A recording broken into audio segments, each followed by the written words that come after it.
41. To Mr. E.T. Sturdy, 19 West 38th Street, New York.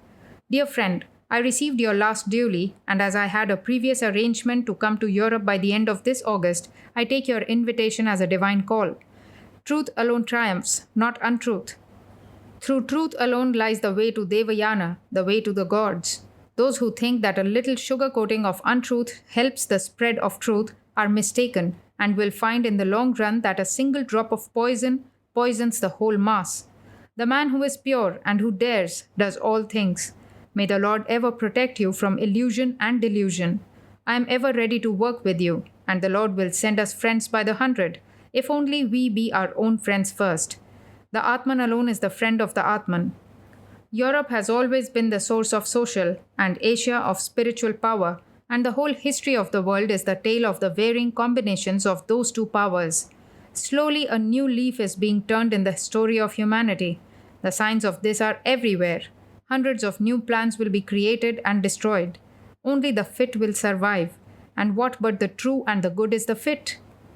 Yours, etc., Vivekananda. 42. To the Hale Sisters, New York, 5th May 1895. Dear babies, what I expected has come. I always thought that although Professor Max Muller in all his writings on the Hindu religion adds in the last a derogatory remark, he must see the whole truth in the long run. As soon as you can, get a copy of his last book, Vedantism. There you will find him swallowing the whole of it, reincarnation and all. Of course, you will not find it difficult at all to understand, as it is only a part of what I have been telling you all this time. Many points you will find smack of my paper in Chicago. I am glad now the old man has seen the truth, because that is the only way to have religion in the face of modern research and science. Hope you are enjoying Todd's Rajasthan. With all love, your brother, Vivekananda. P.S. When is Miss Mary coming to Boston? V. 43. Care of Miss Phillips, 19 West 38th Street, New York, 28th May 1895. Dear Alasinga, herewith I send $100 or 28.7 pounds in English money. Hope this will go just a little in starting your paper. Hoping to do more by and by. I remain ever yours with blessings, Vivekananda. P.S. Reply immediately to it, care of the above address. New York will be my headquarters henceforth. I have succeeded in doing something in this country at last. V. 44. To Miss Josephine MacLeod, 21 West 34th Street, New York, June 1895. Dear Joe, experiences are gathering a bit thick round you. I am sure they will lift many a veil more. Mr. Leggett told me of your phonograph. I told him to get a few cylinders. I talk in them through somebody's phonograph and send them to Joe, to which he replied that he could buy one, because I always do what Joe asks me to do. I am glad there is so much of hidden poetry in his nature.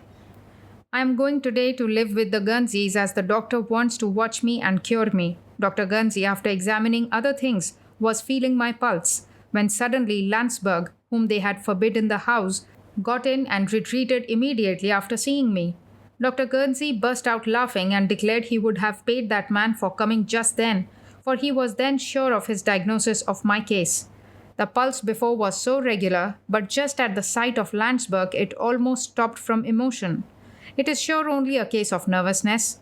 He also advises me strongly to go on with Dr. Helmer's treatment.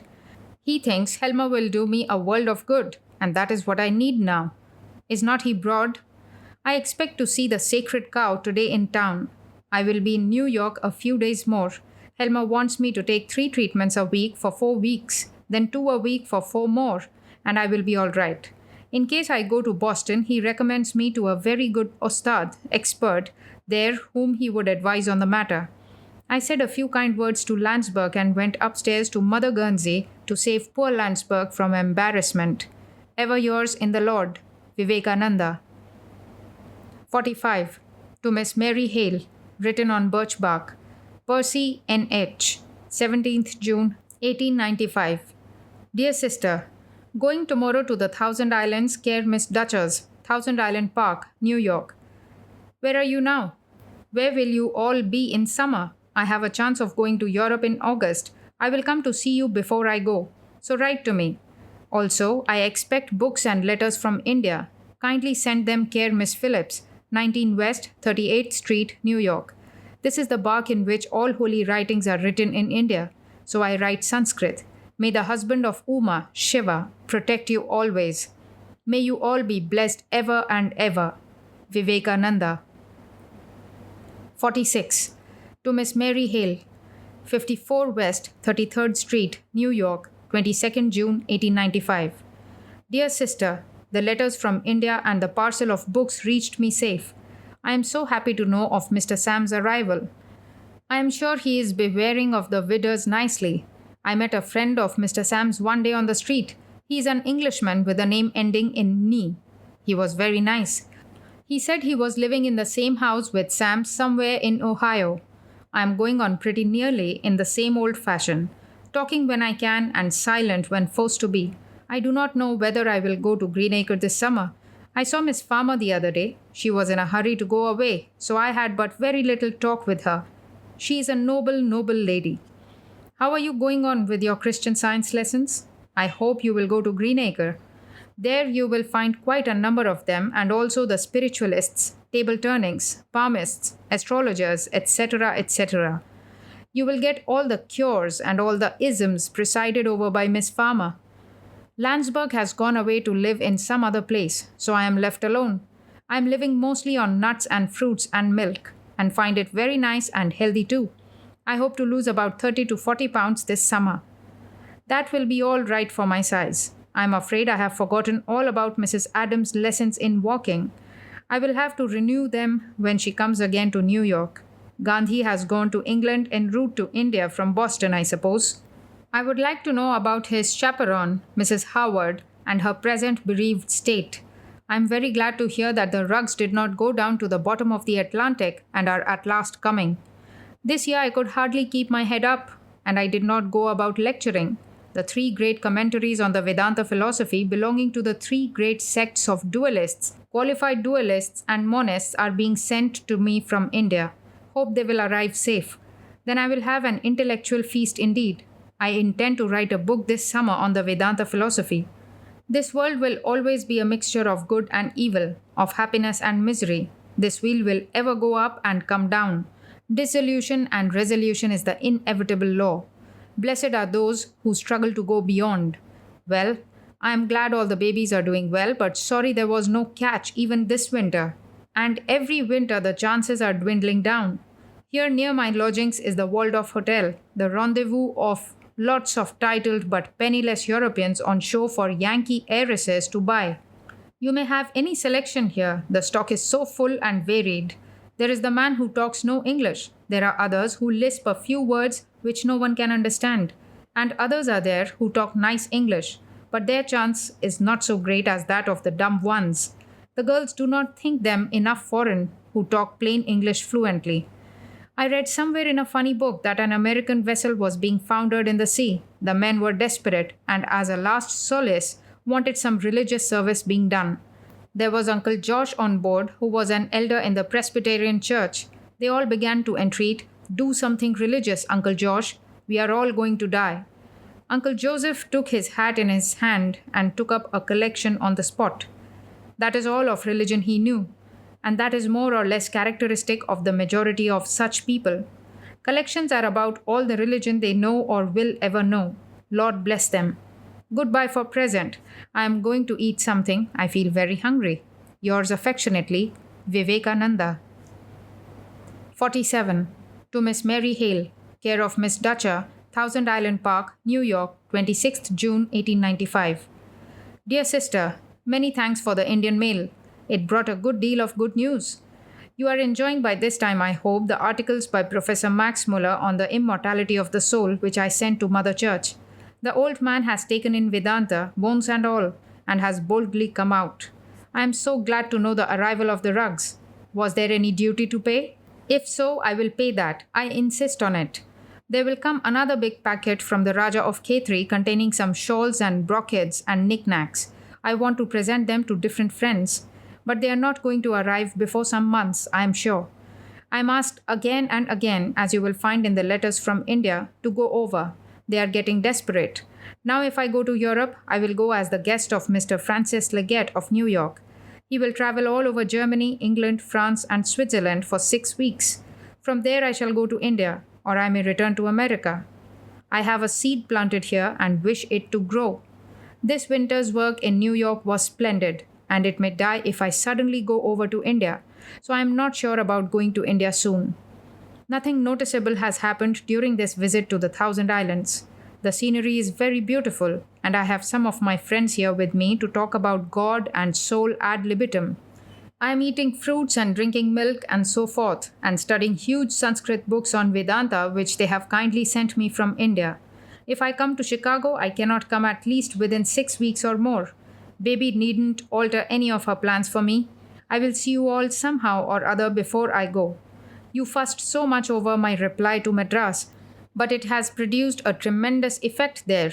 A late speech by the president of the Madras Christian College, Mr. Miller, embodies a large amount of my ideas and declares that the West is in need of Hindu ideas of God and man and calls upon the young men to go and preach to the West. This has created quite a furore, of course, amongst the missions.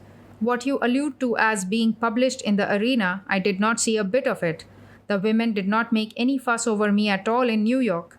Your friend must have drawn on his imagination. They were not of the bossing type at all.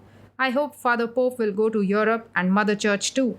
Traveling is the best thing in life. I am afraid I shall die if made to stick to one place for a long time. Nothing like a nomadic life. The more the shades around deepen, the more the ends approach, and the more one understands the true meaning of life, that it is a dream. And we begin to understand the failure of everyone to grasp it, for they only attempted to get meaning out of the meaningless. To get reality out of a dream is boyish enthusiasm. Everything is evanescent, everything is changeful. Knowing this, the sage gives up both pleasure and pain and becomes a witness of this panorama, the universe, without attaching himself to anything. They indeed have conquered heaven even in this life whose mind has become fixed in sameness. God is pure and same to all, therefore they are said to be in God. Gita 5:19.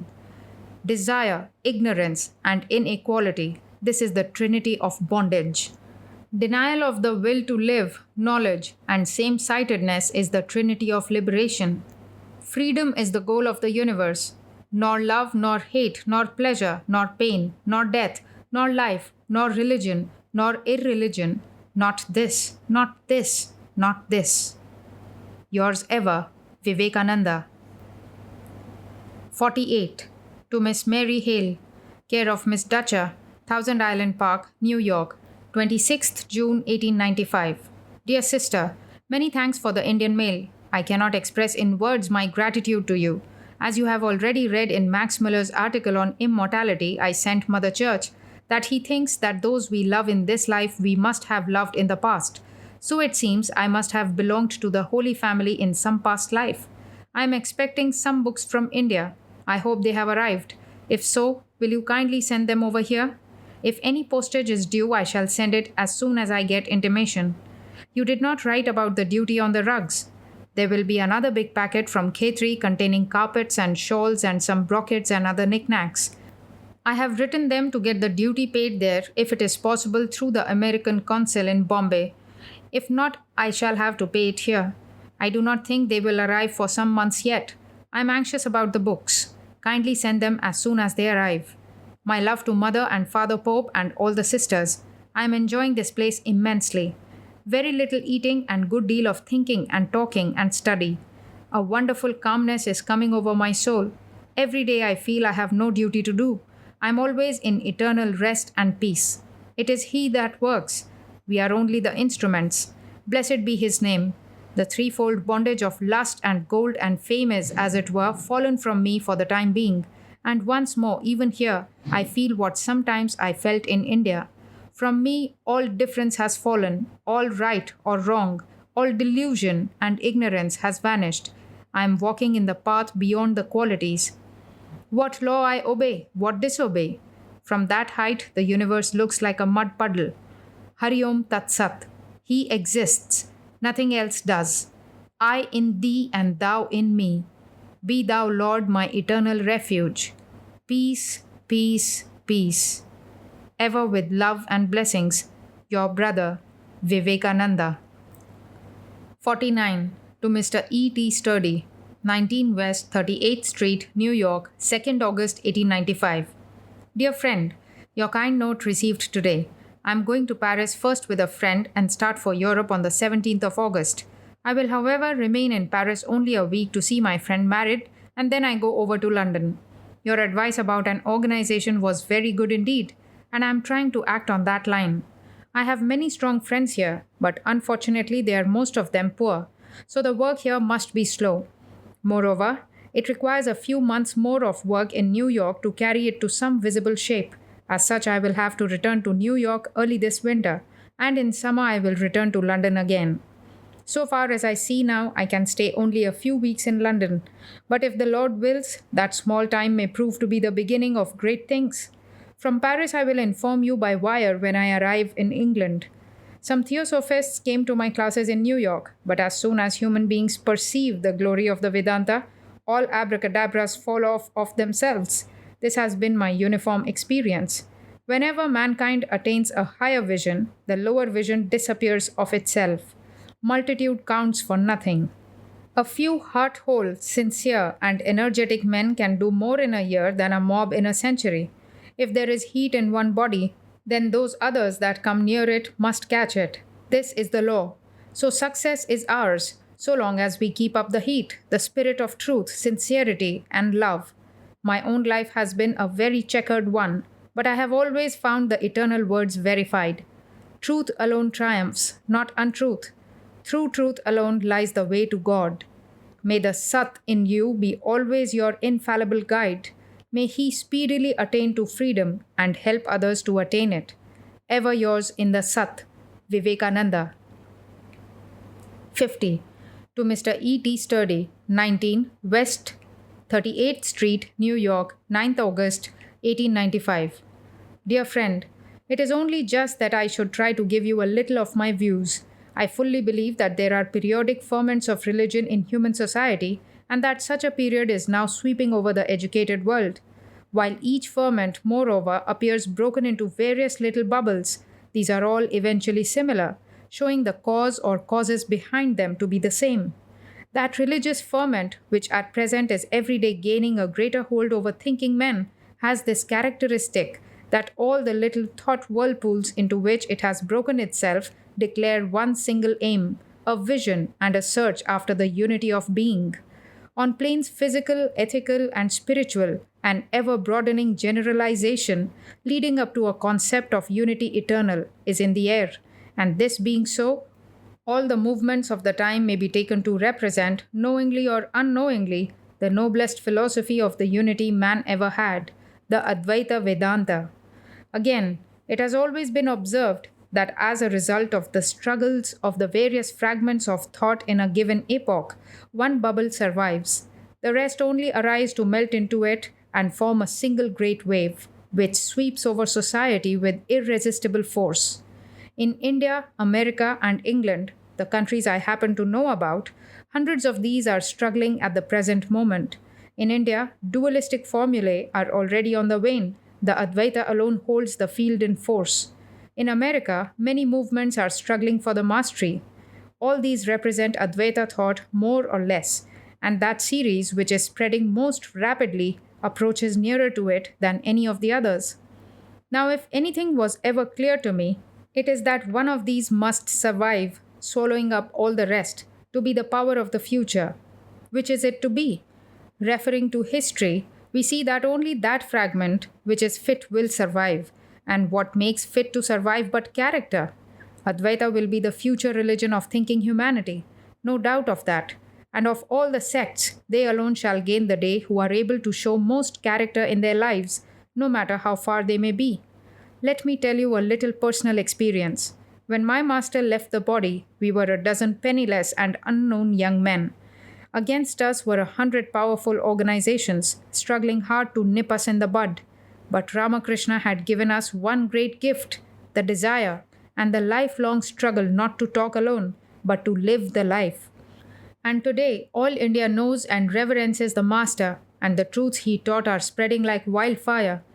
10 years ago, I could not get 100 persons together to celebrate his birthday anniversary. Last year, there were 50,000. Neither numbers, nor powers, nor wealth, nor learning, nor eloquence, nor anything else will prevail, but purity, living the life. In one word, anubhuti, realization. Let there be a dozen such lion souls in each country, lions who have broken their own bonds, who have touched the infinite, whose whole soul is gone to Brahman, who care neither for wealth, nor power, nor fame, and these will be enough to shake the world. Here lies the secret. Says Patanjali, the father of yoga, when a man rejects all the superhuman powers, then he attains to the cloud of virtue. He sees God, he becomes God, and helps others to become the same. This is all I have to preach. Doctrines have been expounded enough. There are books by the million. Oh, for an ounce of practice. As to societies and organizations, these will come of themselves. Can there be jealousy where there is nothing to be jealous of? The names of those who will wish to injure us will be legion. But is not that the surest sign of our having the truth? The more I have been opposed, the more my energy has always found expression. I have been driven and worshipped by princes. I have been slandered by priests and laymen alike. But what of it? Bless them all. They are my very self. And have they not helped me by acting as a springboard from which my energy could take higher and higher flights? I have discovered one great secret.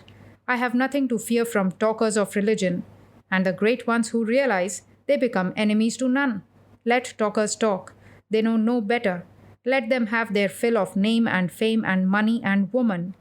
Hold we on to realization, to being Brahman, to becoming Brahman. Let us hold on to truth unto death, and from life to life. Let us not pay the least attention to what others say, and if, after a lifetime's effort, one soul, only one, can break the fetters of the world and be free, we have done our work. Hari Om. One word more. Doubtless I do love India, but every day my sight grows clearer.